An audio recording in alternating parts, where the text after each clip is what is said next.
So what we're going to try to do is teach you how to cure it. And have you been getting signals? I have not been able to get any signals, try as I might. Well, now I want to hear about John. Yesterday with John. What happened with John Roberts when you talked to him? So I asked him if he had forgiven himself, and he has. And then I said, okay, now, there are three possibilities. You can connect to the immunix, you can connect to the harmonic, you can connect to God. Whatever do you want to do? And he said, I want to connect to God. Great! Okay, good one. Good one. So, I said, are you ready for it? And he was. So he said, I'm now connecting to God. Wow, you should have seen what happened. Weird that you couldn't film it. You should have filmed it. He started to shake his left hand. Right hand, one of his two hands. He started to shake. Tremble all over. And he said, that can't be right. I said, I have had too much coffee. Stay with it, stay with it. And then he kept on more trembling, started to shake. And he said, oh, I could feel it coming all around my back and then down my spine, down to my legs. And I'm getting sore neck here and I'm sore throat here, and so on and so on. Well, that's basically what happened. But then he was flabbergasted. Wow. Really, yeah. Wow. It was quite an experience. That's so great. That is really wonderful.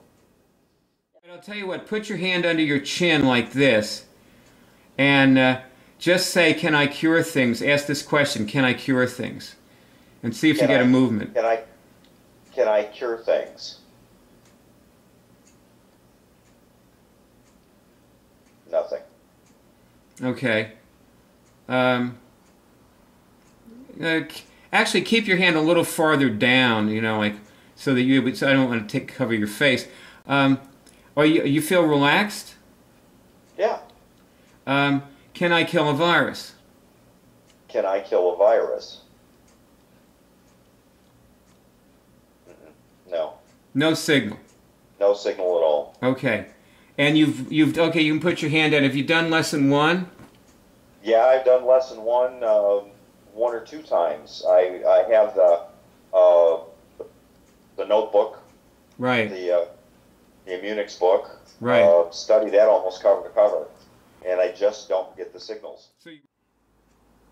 Well, I first talked to him for a while about the possible reasons why he couldn't connect. You were on Skype with him, right? You were seeing you were on the video. Yes. It was a good picture. You got a good picture, okay. I had a good connection. Okay. I spoke clearly. He had no trouble understanding me. Okay. So that was good. So we spoke about perhaps the reasons why he couldn't connect. And one of them was, of course, that he was putting too much pressure on himself. That he tried too hard. Yeah. Other ones came up. And I mentioned those just to give him an idea of what's possible. So I mentioned perhaps it was something to do with his concept of God. And it was because we saw God as a very strict, controlling type of... Right. Whatever he called. He sees God as a very controlling entity. Yes. So he feels like surrendering himself to letting God in, allowing God to give him a signal is scary for him. Yes. That's what I picked up. And then he blames himself for that and he tries harder. Yes. Do you know, I want to share a story. Hey, Nell, I want to share a story with you. A woman wrote to me and she said to me that she couldn't get a signal and she asked me if I thought God hated her. Yeah. That's how people think about things like this. I realize that. It's just terrible. I think that I wasn't good enough. Yeah, it's terrible. People think they're not good enough. They think all those things. Yes. I mean, that's why I could mention this to him, and he could relate to that. Right. The other thing, he found that he had committed sins and he's sorry about it. Does the naturopath do this Immunix too? No, he does not. Have you ever? We haven't really spoken of it. So you never asked him to do it? No, I have not. Okay, well I would recommend that you ask him to do it. Okay. Because he might be in a more of a position to help you with it than I am, given that you are present in, you're in his physical presence. It's much easier to, let me put it this way, okay? Okay.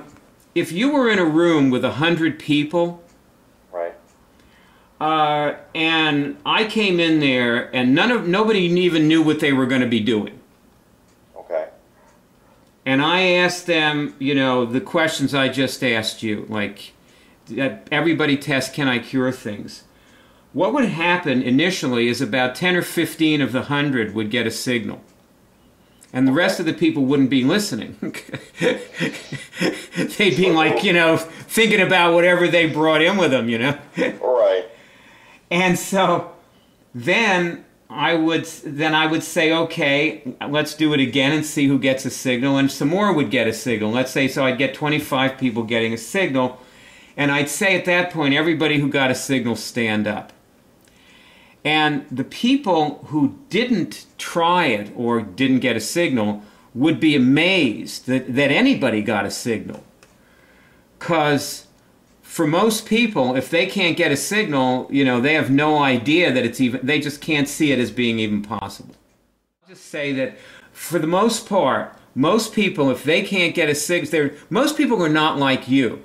Like you're not getting signals, but you know it's possible. I absolutely know it's possible. I am very much in tune with my body, and I have touched into psychic abilities. Yeah, okay. So I know I can do it. Yeah, so you know you can do it, but you're not doing it. But this is not most people, okay? So if you were in that room with this 100 people, what you would then see at that point, the very next thing you would see, I would say, okay, you guys who got a signal, say what happened for you, and they would all start calling out how they felt a sense of peace and relaxation, their headache disappeared. One of them might say, oh, I was getting the flu when I was coming here, and it's gone, I don't know what happened to it. And the other people would really get interested. They would at that point want to try to get a signal. So then I'd tell the people standing up to sit down.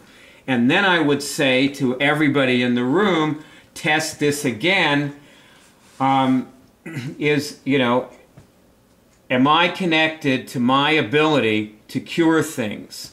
I'd keep giving them different questions. You can make up any question you want to do this. Right. Right. And so at that point, what I would see is now 60, 70 people would stand up the next time I asked and be talking about what they experienced.